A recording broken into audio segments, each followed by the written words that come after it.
Panel is global innovation, which is fitting since we just saw a pretty globally innovative company. And we have a very international panel, so obviously the focus is going to be globalization and cross-border transactions. So why don't we start by each of you introducing yourselves to the audience and describe one investment or one strategic partnership that you've made that best illustrates who you are and what you do. Ladies first. Thank you. Hello, I'm Valerie Coscas. I'm a strategy director for strategic partnerships within France Telecom Orange Group. I recognize ourselves quite well in what have been said in the previous panels by large corporations and especially by Deutsche Telekom before. I may highlight some points which may differ a bit within France Telecom, and especially the fact that in our company strategic partnerships are run not in the technical part, but in the group marketing and innovation part. And this is because we strongly believe in the fact that we are able to democratize usages and to bring innovations to mass market. The example I could take is Deezer. Deezer is a music streaming startup, French startup, that is doing about the same as Spotify or Pandora that you may know. And Deezer is quite known now. It has something like millions of users. We've taken a minority stake in Deezer in 2010, and at the same time as the stake, we've made a strategic partnership and helped them monetize and increase their premium customer base, which is the flow of many of those great innovations that we have all around, which are great ideas, but not easy to sell and not easy to make revenue. And operators are quite good in having their customers pay for services, and that's definitely what we helped Deezer achieving. And they're quite happy now with our 1.5 million paid subscribers that they got, because we managed to integrate their service within some of our high-end offers and make it a pay option for other customers. That's for one example. Thomas? Yes, hi, my name is Thomas Hartwell-Krämer. I'm one of the founding partners and CEO of a Luxembourg-based venture capital house.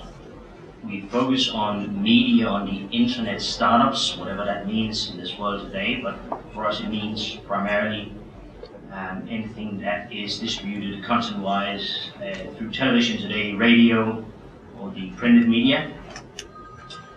We do not operate as a normal, let's say, or traditional venture capital house, in the sense that we do not ask our investors for money for us to manage and invest.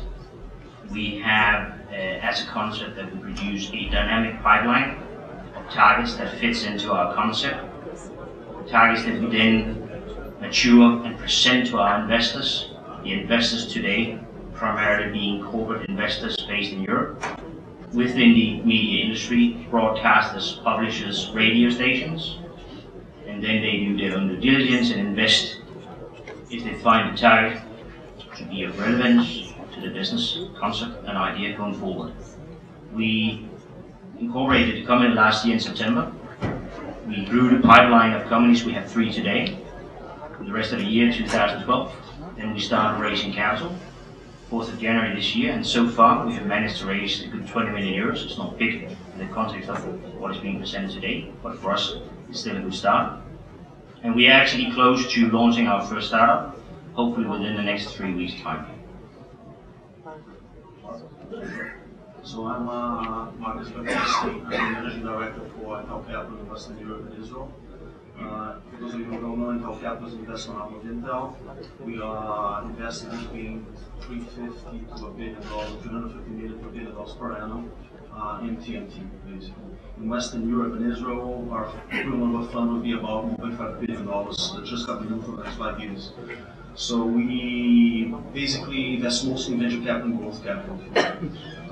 Typical investment, actually there isn't a typical investment because we're stage agnostic. For us it's as easy to put $1 million than actually $50 million in the company and as it would be to put $1 million. Or even argue it's easier for me to put 50 than 1. But yeah, definitely, which is a problem sometimes. But I think a typical, one good investment to describe that I think has something to do with what's going on in the Israel scene would be around perceptual computing. Just to give a perspective of that, which is basically next generation user interface, right, between a person computing a device, whether it's a mobile phone, a laptop, a car, doesn't matter. Basically, we invested about 98% of the dollars invested in the segment we invested in Europe or Israel. One good example would be Traurig Technologies, which is a Swedish company. We invested out of London. That company over 50 million in revenue. And we basically took the round, which was over 20 million euros. Right. We've, ever since that happened, we're actually working with Intel now, which wasn't the case before. But more importantly, we are facilitating productions and helping them work with people, the companies outside of Europe, mostly in the US, and that is our key value added. Right? We actually are about productions and helping people go outside of the home region. So let's talk about innovation trends globally. What do you see emerging as a global innovation trend, and how those trends differ between Europe and the United States? And then as a follow-up question, how do you see Israeli companies tap into those trends? Okay, sure. So again, whatever I say here, when I say Europe, I'm actually involving Israel in this, and it's Western Europe and Israel. I look at it as one big region, if you will, simply because in India, it's the developed part of the world, of that region, if you will, right? Well, the fact is, these are developed markets. There are a lot of trends that come out of the West that you see in Europe and vice versa. Right? What is clearly obvious to us is that the reason we invest globally is because we're finding that technology innovation doesn't only come out of Silicon Valley. Right? So thus we're quite big in the US, quite big in Silicon Valley, but we need, and we have a big presence outside. We, for instance, perceptual computing. Perceptual computing is a key investment driver for that, right? And you may think, what is that word? Everybody uses a different acronym for that. Why is it important for big companies like Intel and other companies to drive that? Because it's all about how you, the end user, is going to use the device, right? So it's a combination of having the control using eye traction, so it's going to see where you're looking, gesture, depending on the type of application, and voice and speech, which are going to activate whatever the function you be looking to do, right? All of that was driven out of Europe and Israel, if you will. Right, so out of all the investment dollars, we put about 5% in the US, 95 was in that region. Right, so this just gives a few to it. Right, so whenever we're talking about big data, we're talking about perceptual computing, connected car, which I think last time I mentioned.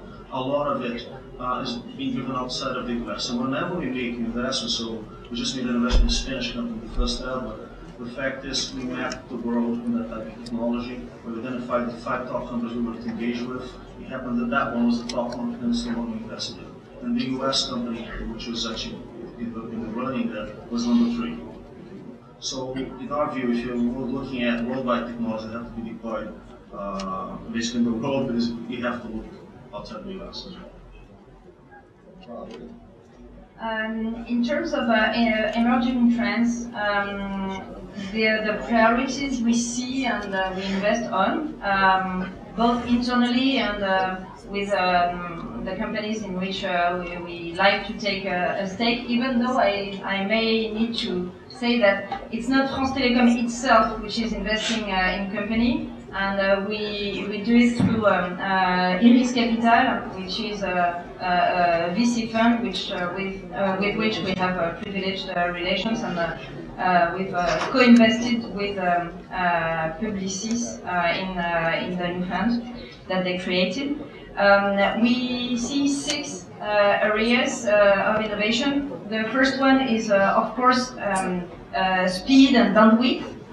both for broadband, fiber and so on, and mobile with LTE and so on, and any technology which accelerates and which goes with and which leverages this speed, of course, is for the operator an important area. Then, of course, communications. Life is not ended with voice over IP. There's also the next step of enriched communications to be created. I don't know if he's still around, but I've seen the CEO of Uhu here today. I think they really create something and create a new paradigm in communications. And there is, of course, a new venues to have. Entertainment and social TV and so on. Personal cloud is very important, and there are great innovations around, and especially from startups and from giants such as Google.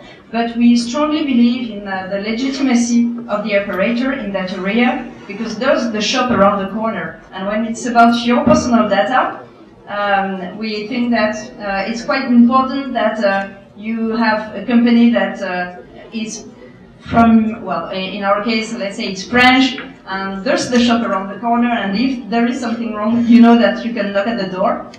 And here what we play with startups is really to, even though the core is our own one, we think that we can enrich and leverage the strengths of each other. And the last two ones, and I won't be too long, are connected objects, and it has been covered a lot with the previous panels, and payment and contactless. And here we think that NFC will be a very important move. We think that there have been 3 revolutions. The first one has been to go mobile and to do this gesture. The second one has been to go touch and with touch screens. And the third one will probably be to wave for any single act you'll have to make. So we strongly believe in NFC and all the services that will be enabled through NFC.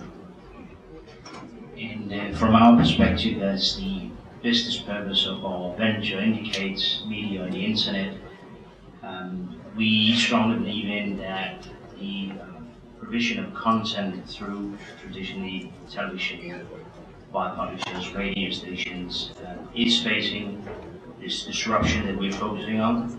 They will have to change the business model. They will have to sustain their current revenue and add over-the-top services to be in the market, perhaps even beat the market. Through this whole disruption in their value chain, we see an opportunity for us to interfere through the startups that we focus on, which we do, adding a value proposition to sustain that revenue and add new business areas. And for us, which has been a very positive and delightful surprise, well, not surprise, but confirmation of our approach and timing, is that the industry itself, at least in Europe, where we primarily operate for the time being, acknowledge this disruption, embrace it, and they're willing to look at new business opportunities and new ways of doing business. And obviously, they are interested primarily in global and really scalable business opportunities. So for the time being, from our perspective, what we're looking at is back-end-based business opportunities, B2B, with the C in caveat, of course, for the scalability of it, but that's primarily what we see today. Right. So all of you have done cross-border investments, and they have their unique challenges, distances, cultures. What makes the cross-border investment work, and what makes it fail? Thomas wants to. Yeah, I can take one of the mandates we have in our pipeline. It's a group of Israeli guys that came from the US, moved to Israel, and then to Bangkok, of all places, decided to set up their business in Bangkok. They're one of the mandates we have in the pipeline today. They're within educational technology. And one could ask why we have that in our pipeline, since we focus on media, but this is basically a global platform that fits into our media concept. It's a long explanation about the concept and how to drive the business. But to get back to the question, the way we're going to set this business up is Luxembourg headquarters, Singapore subsidiary, and R&D done in Bangkok. And in this case, as we see it, and that's what we feel we do very well, is we have a playbook from day one that describes who is allowed to do what, why, and when. We have a very clear budget. We have very clear expectations from our side, from the entrepreneur side, but also from the investor side. If we do not have this in place from day one, I think such a setup, such a structure could be in danger, because people are too remote, they're too far away from each other to have this daily communication that is crucial for everybody to be on the same page. So I think this is the danger of cross-border setups and business opportunities driven cross-border. If you're not clear about what you want to do from day one, everybody has to be on the same page. More in terms of partnership than in terms of investment, what we feel is that you have to know both the ecosystem of the country in which you are investing or partnering, and your own business. And if you want to make it a win-win deal, and if you want really to bring value to the company that you're partnering with, you have really to know well your business. And we have some people based here in New York and some people based in the Silicon Valley. They're doing mostly scouting, and it's great that they are here because they know the ecosystem. But for instance, for Israel, we have one woman, and I think at least half of the room here knows Roseline Khalifa, who is traveling 1 week per month to Israel, but she's based in the headquarters of France Telecom, and so she knows everyone in all the countries of France Telecom. And it's quite important, and we see that with the partnerships as well. We have an office in the Silicon Valley, but when we make a strategic partnership, a deal, it's not with them, it's with the guys who are based in Paris or in London or something like that, because we're close to the business, close to our customers. We know exactly what they want because we are every day with them. We know where the shops are, we know our business. And knowing that quite well, that's where we can highlight and leverage our strengths and the ones of the partner and make it really a win-win deal. Okay, so I think my role is slightly different. So whenever I look at success, I define that by frankly making money out of it. Am I going to hit the IRR that I have as a high rate? Am I going to hit the IRR that's going to continue putting in a quartile rate against my peers in Europe and Israel? That's a good definition. Yeah. And in that sense, right, a company may be successful and I wouldn't do the deal because I cannot make money out of it, okay, frankly. But what we look for in companies is number one, we look, number one in order of import, we want to know who the people are, right, because it's obviously they're going to drive that element. I want to make sure that regardless of the deal, that I have a real seat at the table, because the fact is when things go south, and they will always go like this, so you're always going to have bad situations. You need to be able to act, and you cannot depend on us to do that. And acting is not managing the company, but basically managing the investments. We need to be able to do that. We need to understand the culture that you're dealing with. That's more the negotiation side. And also when it goes down, when we have a small problem, to know how we're going to deal with the people. We need to understand, most importantly though, is that a solution that is answering a real need, maybe not now, but will answer a real need in 2, 3, 4 years, which is our exit, average exit period, if you will. And a lot of the problems with VC is that people fall in love with technology and they don't really think about those questions and they fail. Right? We're not investing because we love the technology. We're investing because we see the technology or that service answering a need and people are going to be willing to pay for it, and at the end of the day somebody's going to be willing to acquire it. If it's only one acquirer, then we're not going to do it. If we see a list of potential acquirers, which is the normal exit path as well, then we'll do it. If there's a chance that company becomes public, great, but we're not necessarily betting on it. So for the minute, those are part of the things we do. Okay, good. So now let's take those comments, which were somewhat global in nature, and focus them on Israel. And tell us, what have you found to be the particular challenges with Israeli companies, the particular promises with Israeli companies, and what advice would you give an Israeli company that is seeking money from a non-Israeli investor? Sure. Well, look, Israel is impressive, and I'm not saying this because I'm here on Israeli summit. It's impressive. The first time I went there it was about 4 years ago. And I used to focus on Western Europe. I basically took over the region. Again, I didn't talk about myself, but I'm a member of the investment committee, so I run the team in both Western Europe and Israel, if you will. I took over that region about 3 years ago, Israel. And I'm always impressed when I go there because it really is the startup nation. You go there, it's a small country, you get to see everybody that matter, everybody knows each other, and that in itself is great because the fact is you can come across serial entrepreneurs, right? You can really know who you're meeting with and so on. But the fact is, you need much more than the UK, you need to have a foot on the ground, right? Why is that? Because you need to really know what's going on the ground, and you don't get to know that from London. You definitely not get to know this from the US, right? So for us, it's quite important. I think the big challenge for us, it is a small market, right? So by definition, Israeli companies, and they're already set up that way, have to look outside to grow, which is a big plus, that's what we want. A lot of the times I think I fall into discussion with people which go into this engineering drive, forgetting about the world, and that's not really what matters. Right? I met about 20 companies on Barcelona and WC, and only 2 of them actually managed to put the case beyond the engineering level, which is what really counts in the right? Will think they'd be willing to pay for it, and how do they compare to the other guys which are trying to do the same solution. Right? Having said that, those 2 companies come up with world-class teams, right? We invested not long ago in a little bit, I don't know if you guys know, got acquired by Apple 11 months after we made the investment. And, you know, that team is a team that invested 3 times with them, and we're going to continue to invest. The next time they do something, if they do something, we're going to be there again, because we know that that's a good team to invest in. And that we come across in Israel, we do not come across so often in the European business. We've worked with Israel and we've made some partnerships with universities or with startups which were working on technologies for which we did co-research.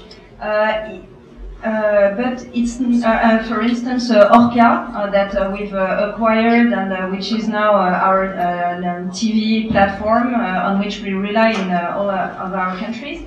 It's not been such a long time, though, that we really realized that we could find real B2C services with which we could work in Israel, and we are working more and more on it and with them. There's a lot of creativity, of course, that's obvious. It's definitely the other Silicon Valley. In terms of advice, there are great ideas. All the entrepreneurs we see, they think, I don't know if they think global, but at least they think US. Maybe because of the uncle or the aunt, as was said before. They don't think Europe so much. So think about it when you go and see European investors, and when you go and see an operator.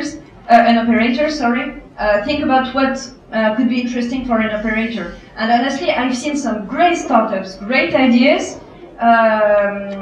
but on which the operator cannot really differentiate, or I don't see why we, well, any other investors, it would be a great idea to invest in it, but maybe not an operator. And from our perspective, obviously, we haven't had any investments still. We are in the process, as I said. However, we have dealt with Israeli startups, actually Israeli teams, as I said, sitting in Bangkok, some coming from Israel, some coming from Belgium, some sitting in Luxembourg. Building on what Marcus said, I can only basically... Israelis are everywhere, yeah? They are all over the place, and from our perspective, we have actually seen a lot of focus on Europe, maybe due to the fact that we focus on media and the internet, and the ones we have spoken to, focus on that in particular.